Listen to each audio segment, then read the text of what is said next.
This is the case of 64 years old male. He has comorbidity like a pectoris angina with three coronary stents.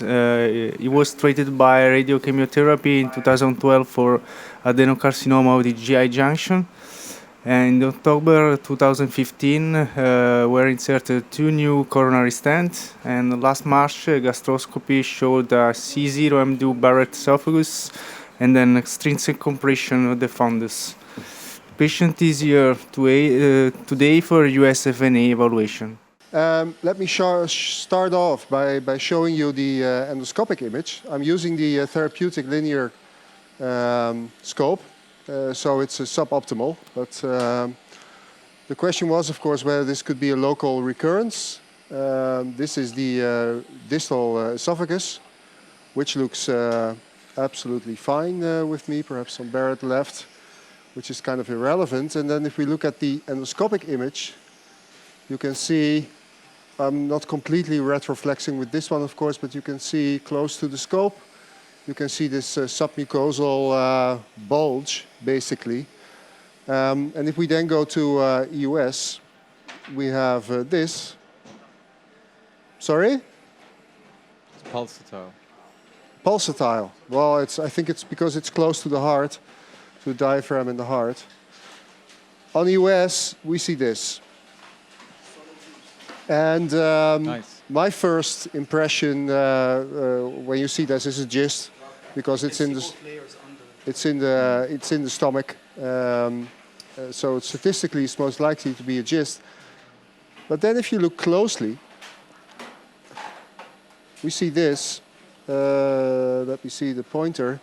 This is mucosa. This is submucosa, and this is proper muscle layer. And this is, of course, unlikely for a GIST.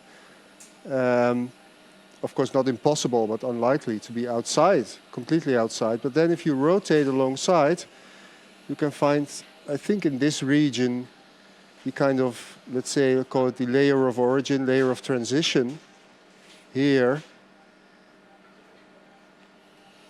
And so I think this is actually kind of a pedunculated GIST on the outside of the stomach, but still originating from the proper muscle layer in the wall of the stomach.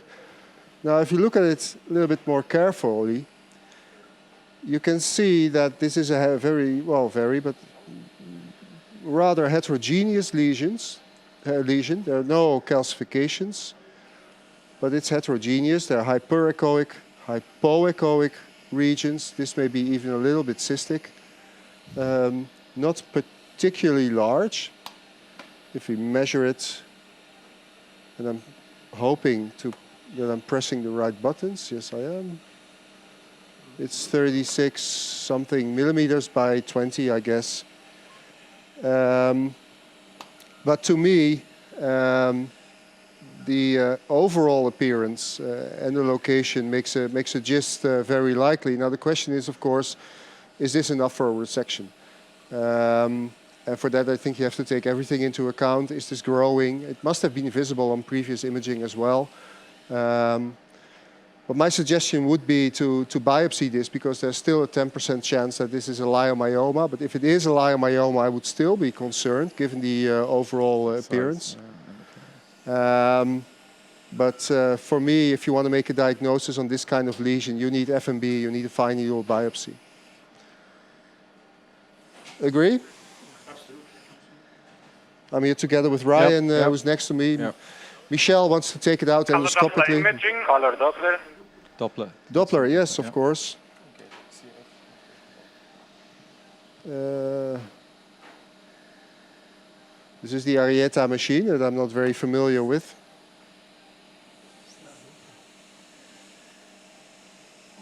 So The GIST should show really high vascularization. Is that true? well, you tell me. Not put. Yes. Okay. Then we're done. Yeah. No. No. It's hard. I mean, because of the movements of the diaphragm, you get a lot of gain artifacts if you amplify the gain, as you can see here. If you really want to know, I think it would be better to use SonoView to look at the vascular pattern.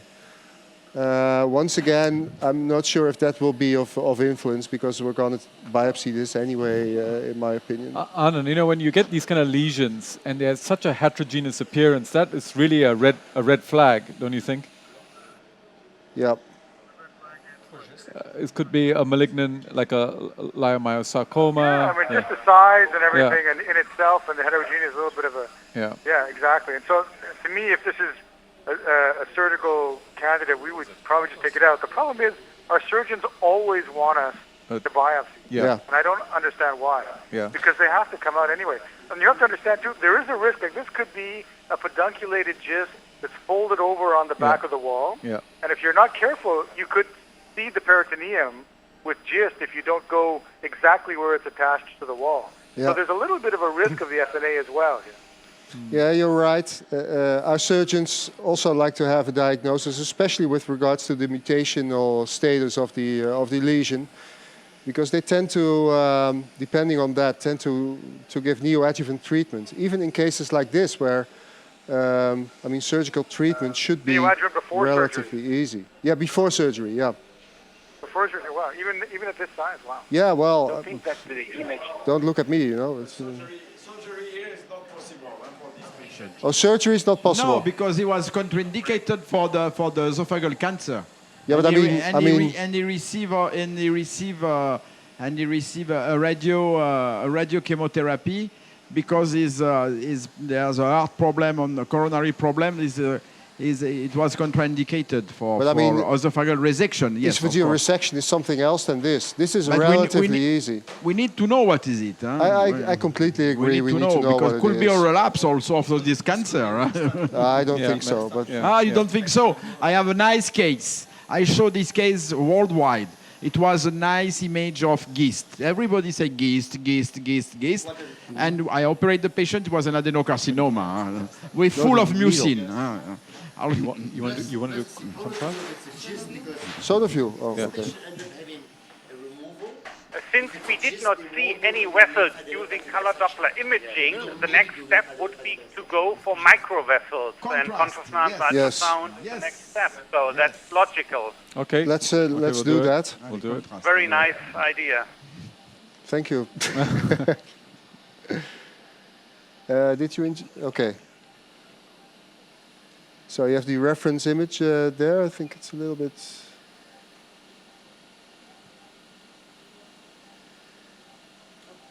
Injected? Okay. Yeah, it's injected.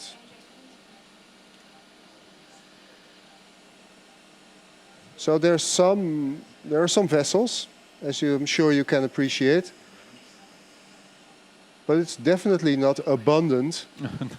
Oh, you cannot? Okay. Well, let me point it out for you. Then here, you see some small vessels. Here. We see your arrow. Oh, but then you just have to trust me.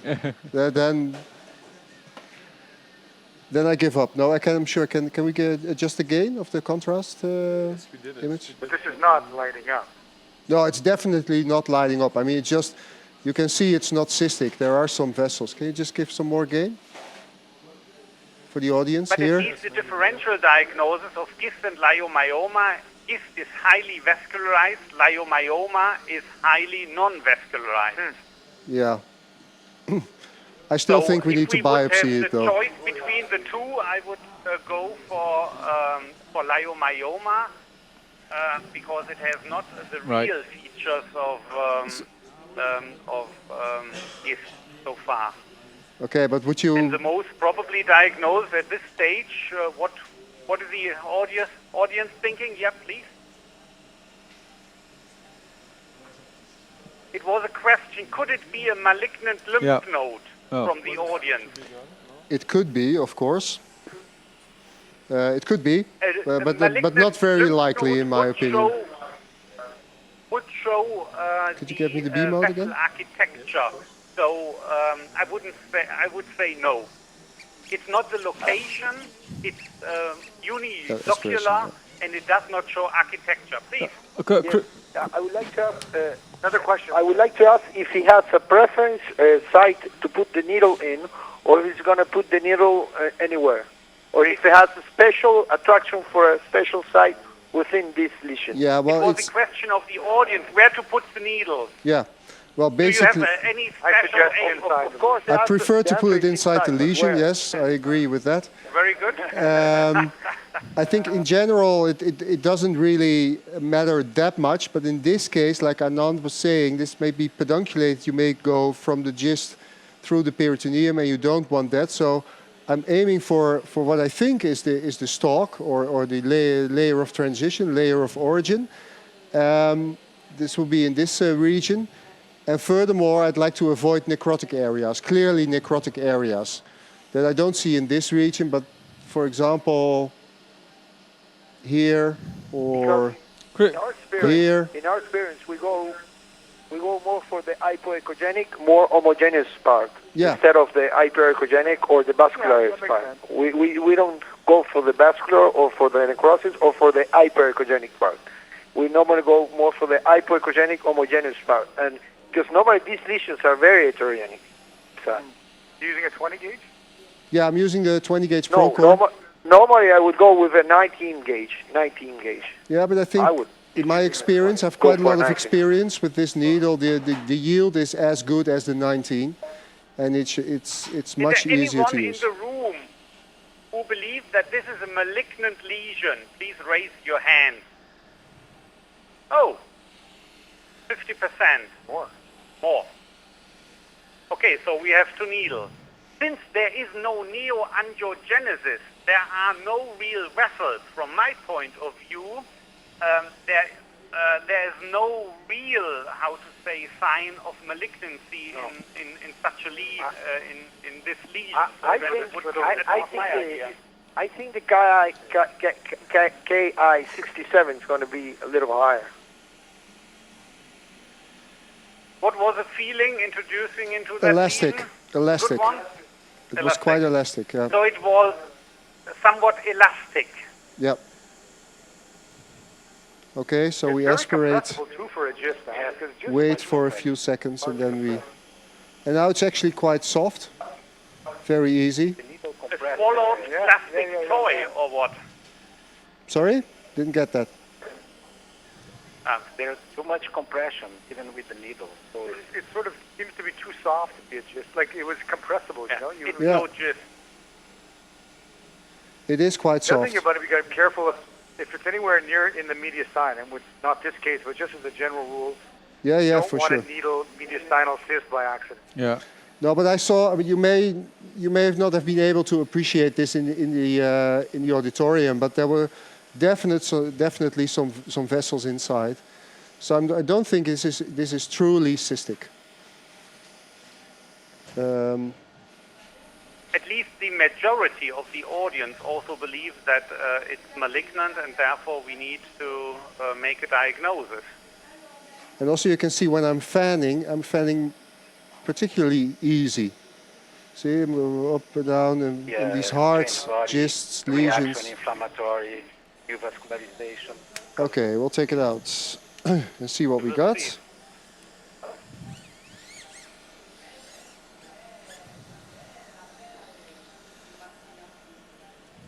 This case can be published next year as a poster.